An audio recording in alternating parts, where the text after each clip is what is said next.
బడ్జెట్తో సంబంధం లేకుండా అప్పులు తీసుకున్నటువంటి రాష్ట్రాల సంఖ్య ఇప్పటిదాకా మనం ఆంధ్ర అని తెలంగాణ అని మాట్లాడుకుంటే దేశంలో 13 రాష్ట్రాలు ఇట్లా అయినాయి అన్నటువంటి తేలింది. దేశంలో కొన్ని రాష్ట్రాలు బడ్జెట్తో నిమిత్తం లేకుండా అప్పులు చేస్తున్నాయి national institute of public finance తెలిపింది. ఇలాంటి అప్పులకు ఆయా రాష్ట్ర ప్రభుత్వాలు గ్యారంటీలు కూడా ఇస్తున్నాయని వెల్లడించింది. ద్రవ్య బాధ్యత బడ్జెట్ నిర్వహణకు అవసరమైన ప్రభుత్వ పత్రాలు ఈ అప్పుల ప్రస్తావన ఎక్కడా ఉండదని NIPFC విడుదల చేసినటువంటి పత్రంలో వివరించింది. 2021 మార్చి 31 నాటికి అన్ని రాష్ట్రాల బడ్జెటేతర అప్పులు 2,52,308 కోట్లు ఉన్నట్టు తెలిపింది. ఇట్లాంటి అప్పులు ఉన్న రాష్ట్రాల్లో తెలంగాణ అగ్రస్థానంలోనూ, ఆ తర్వాత ఆంధ్రప్రదేశ్, కర్ణాటక, కేరళ, తమిళనాడు ఉన్నాయని వెల్లడించింది.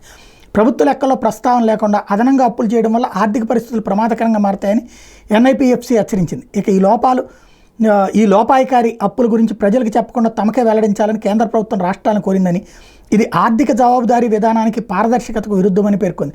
దేశంలో అప్పుల కుప్పగా మారిన 13 రాష్ట్రాల్లో ఆంధ్రప్రదేశ్ ఉందని, ఆ రాష్ట్రం మొత్తం అప్పులు 2021లో GSDPలో 36.9%, 2024 నాటికి 33.5% ఉన్నట్టు వివరించింది.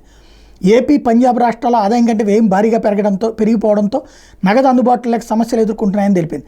నగదు అందుబాటులో లేకపోవడం వల్ల overdraft, ways and means అడ్వాన్సుల మీద ఆధారపడాల్సి వస్తుందని పేర్కొంది. మార్కెట్ రుణాలపై ఏపీ ఎక్కువగా ఆధారపడుతుందని చెప్పింది.